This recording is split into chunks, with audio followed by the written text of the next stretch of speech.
आज केवल थोड़े से नाम बताते हैं कि भगवान ने किस किस रूप में धरा पर अवतार लिया।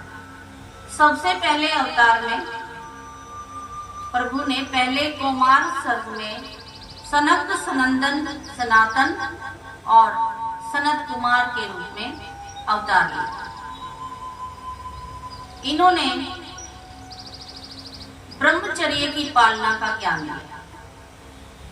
इन्होंने इसी बात पर दबाव दिया कि संसार में आए हैं तो ब्रह्मचार्य जीवन ही श्रेष्ठ है, यानी इसको स्थापित किया। ऐसे बहुत सारे अभी भी हमारे यहाँ जैन मुनि देखिए, हमारी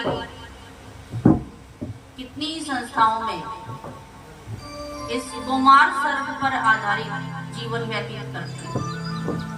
दूसरा है, भगवान ने शुक्र के रूप में अवतार लिया।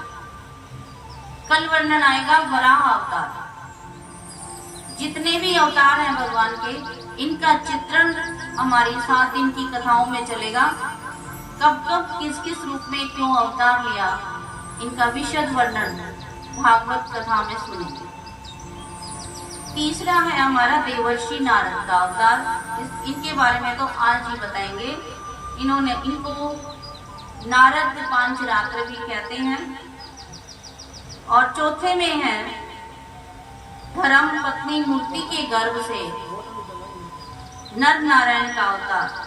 नर नारायण के अवतार में भगवान ने तपस्या पर बल दिया, तप पर बल दिया। जितना तप करेंगे उतना ही हमें लाभ होगा। और 5वें अवतार में है कपिल मुनि का अवतार। इसमें इसका वर्णन कल विस्तार से होगा। फिर आता है अनसुईया के वर मांगने पर यहाँ दत्तात्रेय के रूप में भगवान का अवतार हुआ, जिसमें इन्होंने ब्रह्म ज्ञान प्रदान किया।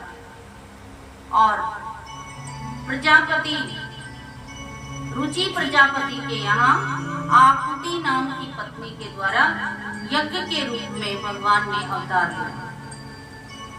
राजा नाभि की पत्नी मेरु देवी के गर्भ से ऋषभ देव के रूप में अवतार रहा। मत्स्य के रूप में 10वां अवतार रहा भगवान का। और कच्छप अवतार लिया,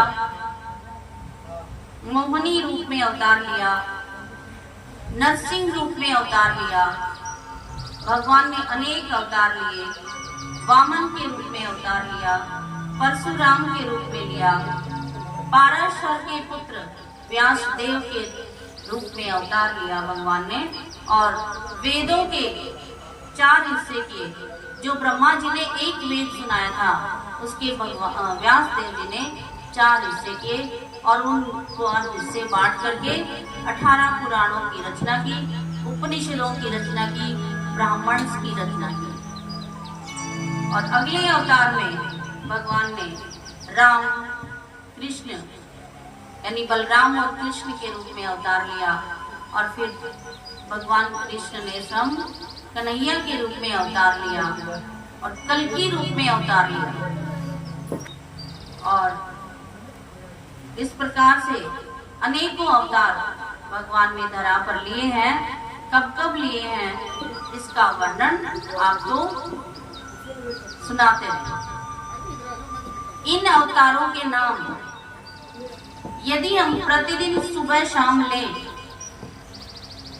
तो बहुत से दुखों से भी हम मुक्त हो सकते हैं। ज्यादा नाम न लिया जाए भगवान का, तो ये 2-4 अवतार जो भी ध्यान में आए, तो सुबह शाम उठ करके भगवान के उन अवतारों का थोड़ा सा ध्यान करें।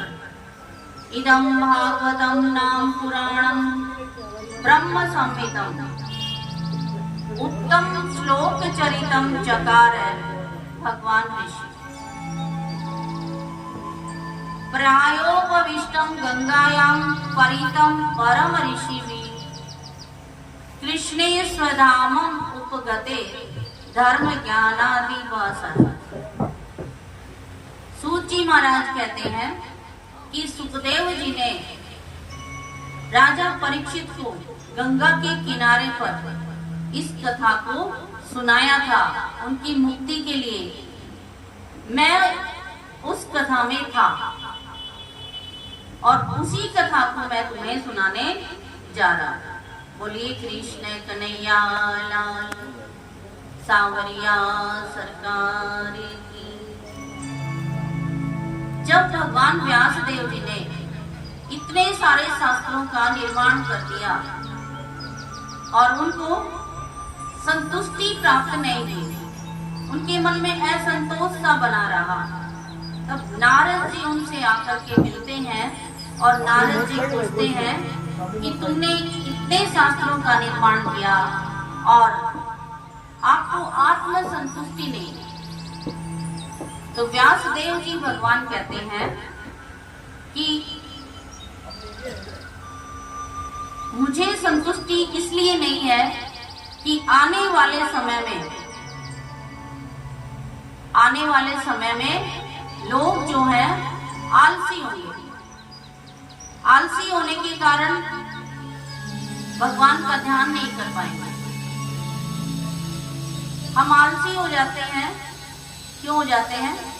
हमारे एक श्लोक है, आलस्यम ही मनुष्याणाम शरीरस्थो महान। आलस्य मनुष्य के अंदर रहने वाला सबसे बड़ा शत्रु है। हम समझते हैं बाहर हमारे शत्रु रहते हैं, बाहर शत्रु हमारा कोई नहीं रहता, सारे शत्रु हमारे अंदर रहते हैं। और ये कथा हमें बताएगी कि उन शत्रुओं को हम कैसे बाहर करें। तब तक हम थोड़ा राधे जी को याद करते हैं। Please subscribe, like, and share.